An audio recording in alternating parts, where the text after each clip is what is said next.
Bonjour tout le monde, hier soir, séance ordinaire du 3 septembre 2024. Plusieurs points ont été adoptés, mais j'aimerais prendre quelques minutes pour vous expliquer deux grands projets, en fait, deux grandes résolutions que nous avons adoptées lors de la séance. Premièrement, il y a plusieurs modifications qui ont été faites au règlement d'urbanisme qui touchent 192 zones à la chute. Pourquoi? Eh bien, c'est pour établir un nouveau plan de développement qui s'intègre davantage au milieu bâti actuel. Plusieurs projets, en fait, plusieurs modifications ont été demandées depuis bien longtemps de notre population et nous avons ajouté également deux incitatifs très innovants qui ne se fait pas beaucoup encore au Québec, mais qui vont être de plus en plus populaires avec les années qui suivent. C'est quoi? En fait, l'objectif de ça, c'est d'avoir une vision de développement. On sait très bien qu'une forte pression démographique présentement, la pression pour le développement est forte à la chute parce que les villes voisines sont soit saturées, mais aussi les gens cherchent une qualité de vie qu'on est capable de leur offrir ici avec nos espaces verts, les activités et le loisir. Donc, cette pression-là, cette pression de développement, il faut bien la faire. Vous l'avez demandé lorsqu'on s'est présenté. Ça fait 2 ans qu'on travaille sur cette modification de règlement-là. C'est un travail acharné que je suis très content du travail du service de développement d'urbanisme, en fait, du service d'urbanisme ici même à la chute. Ils ont travaillé d'arrache-pied pendant 2 ans pour faire toutes les modifications. Et ce qui nous permet aujourd'hui de vous le présenter. Donc, c'est quoi les grands points de cette modification-là? Eh bien, premièrement, les UHA, les unités d'habitation accessoires seront permises à la chute. Ça, j'ai vu ça lors du forum d'habitation à Laval qui a été présenté il y a 2 ans. Il y a des villes américaines qui le font, beaucoup moins au Québec, mais ça va devenir plus populaire. Eh bien, ça permet de bâtir en fait une deuxième habitation sur un lot qui est déjà bâti.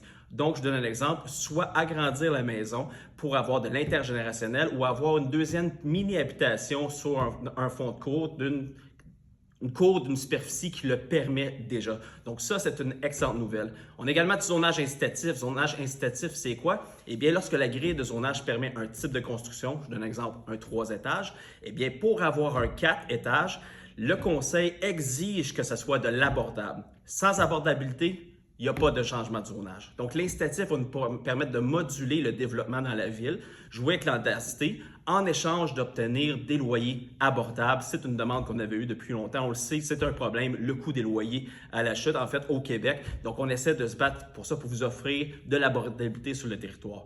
Il y a également la différence de hauteur entre deux bâtiments. Je donne un exemple encore une fois. Quartier résidentiel, vous avez un lot vacant.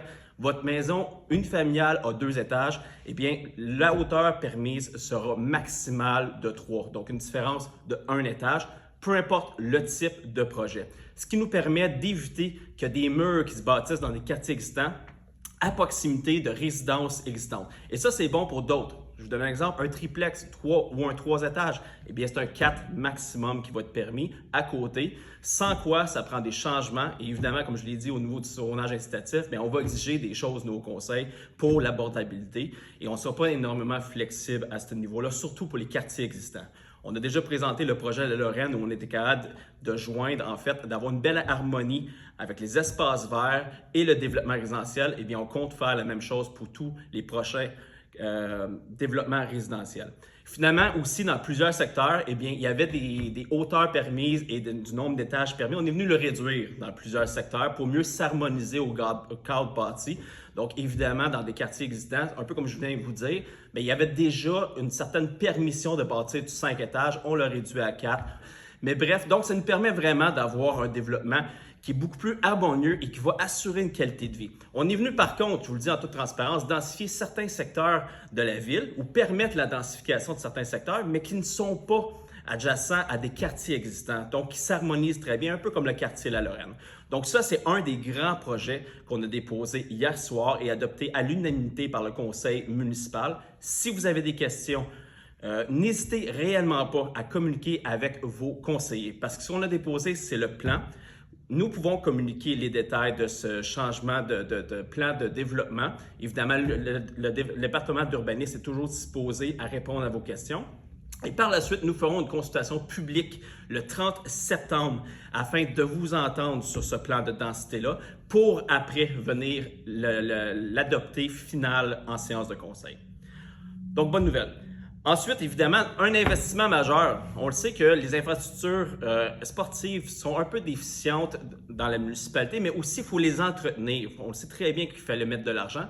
Donc, on est venu adopter une résolution qui, en fait, pour faire une réfection d'une valeur de 1 250 000 dans la Park Airs pour faire la réfection complète des terrains de tennis, des terrains de basketball, mais aussi pour ajouter 2 terrains de pickleball. Le pickleball est de plus en plus populaire. Vous l'avez demandé, à chaque fois que je fais des activités sportives, j'ai toujours quelqu'un qui vient me voir pour dire que ça serait apprécié d'avoir plus de terrains ainsi.